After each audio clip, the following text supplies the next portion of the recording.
Hello, congratulations on the purchase of your Sunset Trail 188BH. My name is Caleb. I'll be doing an orientation with you today. And we can start right up here in the front. You have your manual crank tongue jack. Turn it to the right to raise it. Turn it to the left to lower it. Then you have your single 20-pound propane tank behind that. As you can see, we got it hooked up to a test tank right now.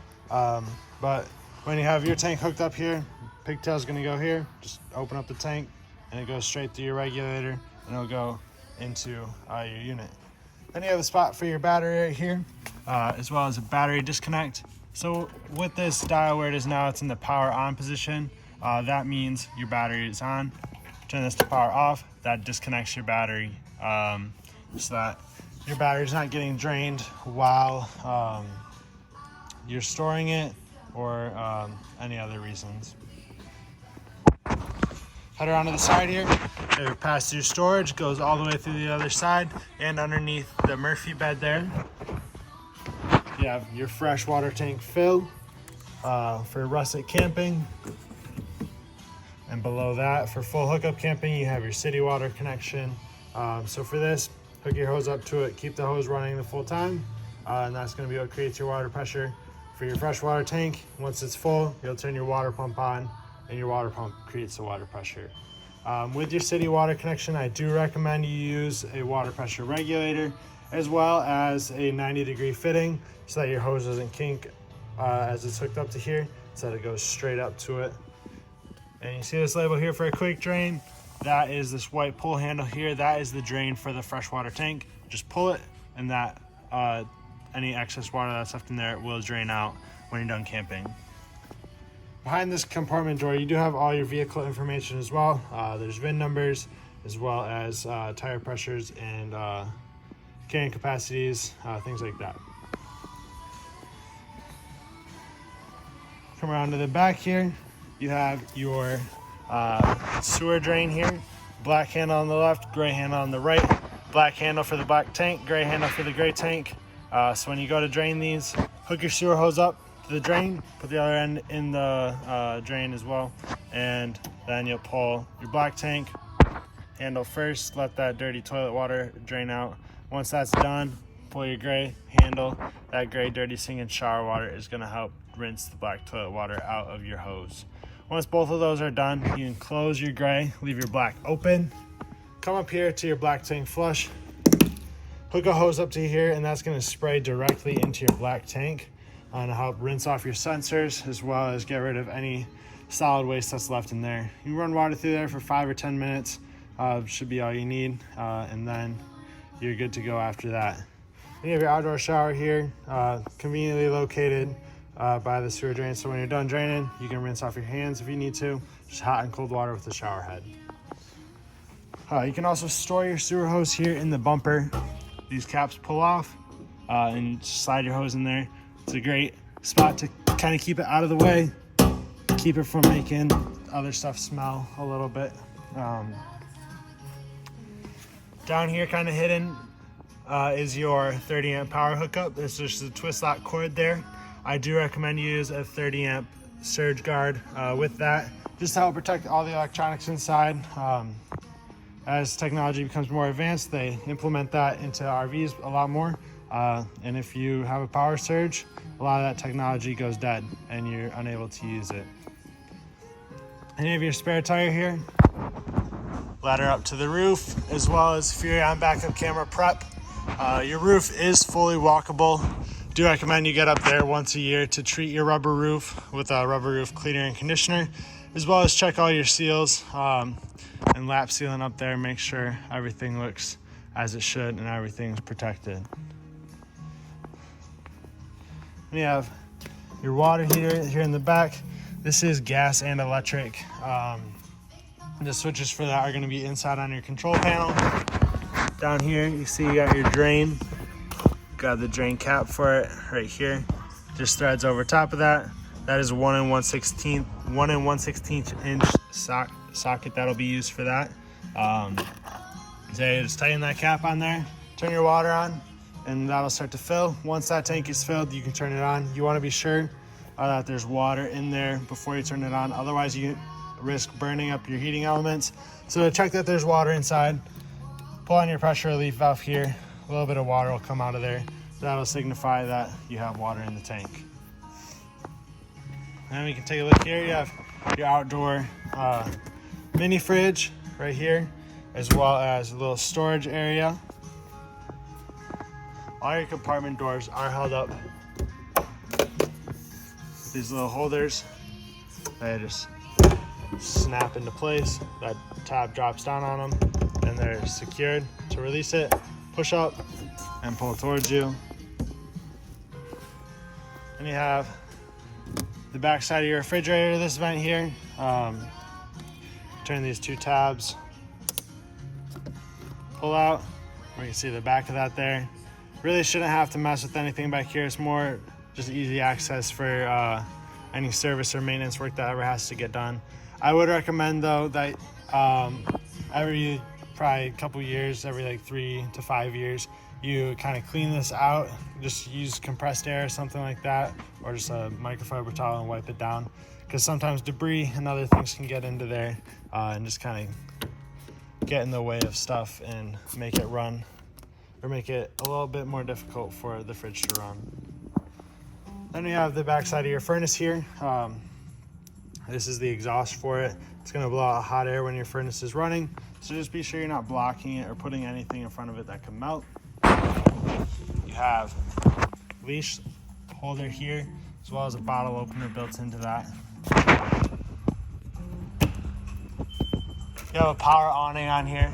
With that, you do want to be sure, with how close that arm is to your door, that when you open your awning, your door is not open too far. And also when your awning is out, when you go in and out of your door, that you don't open it into your awning arm. This door is equipped with a friction hinge, so it's not going to be blown around by the wind. It also makes it a little hard to push, so you're not going to, hopefully not open it and just swing it into that awning arm. But your controls for the awning are right upside here inside the door. You have awning retract and extend. So we'll extend that out. Just hold down the switch, and you do want to keep an eye on it as it goes out. It's not going to stop automatically. So when you see the bare awning tube, that's going to be your indicator to stop. There's also going to be a little valance. That's a little extra fabric that hangs down at the end. It's right about there. You see that valance drop, and you see the bare awning tube. That's going to be fully extended there. So just take your finger off the button when you see that. Your awning arms are also adjustable. You have this tab here, pinch that in, and you can slide the awning arm back and forth. I can't do it with one hand, but you just slide it down. That way you can adjust your awning one way or the other so that rain doesn't pool up on it, and that way it drains off of one side. And then to retract that, just hold down awning retract, and it's going to stop once it gets up against the side of the trailer. That's going to take your finger off the button.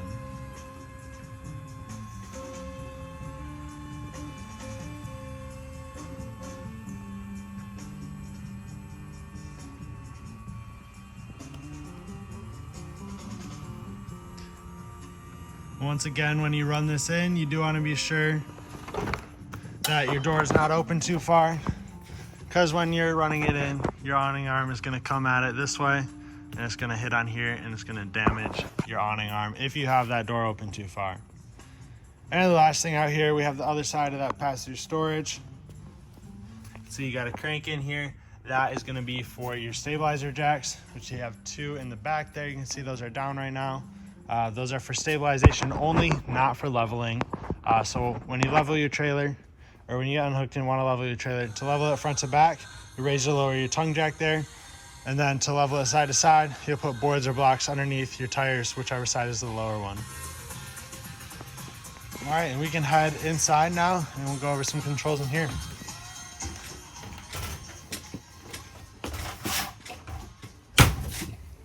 All right, so we'll go back to the control panel. Up at the top, you can check the levels of your tank and your holding tanks and your battery. Just push the button down, fresh, black. It shows black too on here. There's only one black tank. There's also only one gray tank, This is just a stock panel, so that's why it has those options on it. So you only need to worry about black one and gray one.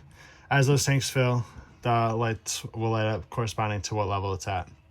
Then you have your awning light. That's that LED that we saw out there. Water pump on and off. Water heater on gas, water heater on electric. For electric, make sure that you're plugged into 110. And for gas, make sure your propane is turned on. Then you have some interior lights here. Saw the awning retract, and now we'll do the slide out. So the slide out is in right now. We'll run that out. Just hold down, slide out. And once it gets fully extended, take your finger off the button.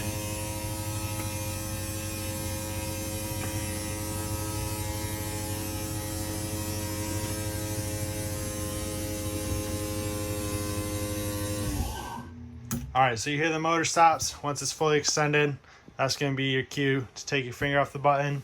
You don't want to stress that out any further than it needs to be. In your kitchen here, on your sink, you have your set of keys. These gray keys are going to be for your doors and your entry door and a few of your compartment doors as well. And then this silver key is going to be for the outdoor shower. Next, you have your 2-burner stovetop. You do have to manually light this with a lighter or matches.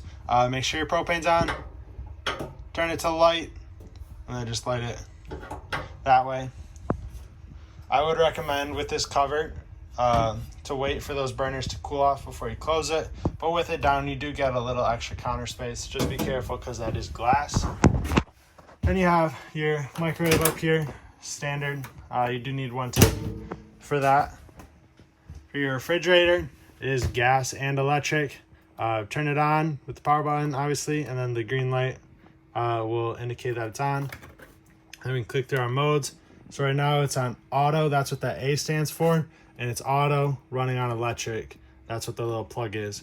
When it's on auto, its first instinct is to go for electric. If it doesn't find that electric source, it'll switch over to gas.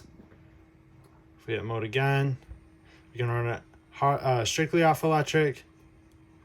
And then this little drop here is off of gas. When it's running off of gas, just make sure your propane is turned on. If it fails to light, this light here will turn orange or red. And that'll indicate to you that, hey, this failed to light. Typically, it means your propane is empty or you forgot to open up the tank. But we'll set it back to auto here. And then you have your temperature controls here. Shows the snowflakes. 5 snowflakes is going to be the coldest. 1 is going to be like the warmest, I guess. We'll just set it right in the middle. Just got the handles there to open it. Some good space in there. Then you have your 2 bunk beds. As you can see, 300-pound capacity max for both top and bottom. You do have a little bit of storage here hidden underneath the bottom bunk though. And you'll notice up here, there's a spot, talks about Wi-Fi. So this is prepped for the WineGuard Wi-Fi gateway. Basically, you get a SIM card for an antenna that would get installed on the roof. And then you'd pay a monthly subscription or monthly payment to either WineGuard, or you can use like Verizon or T-Mobile, AT&T, get a SIM card from them for that, and then pay to have Wi-Fi or 4G at your camper. With the WineGuard system or SIM card, they do allow for monthly payments. Since you're probably not going to be using this the full year, you don't have to pay for it for the entire year. You can choose to pay for it for the 4 or 5 months out of the year that you'll mainly be using this. So that's a nice little feature there. We'll head back into the bathroom. Sliding shower door here, or shower cover, curtain, faucet, and then your toilet with the foot pedal flush. All the way down on that foot pedal is going to open up the flange. If you go halfway down on the pedal, that's going to just bring water into the bowl, and it allows you to rinse it out a little bit. And then we do have a vent and fan up here. We'll just crank that open, and then over here is our switch for the fan. Just be sure that you close this vent. If it's going to rain, obviously you don't want water inside. And also, when you're going down the road, make sure it's closed. It could get ripped off by a gust of wind or something like that, and you don't want that to happen. Right up above us is your air conditioner.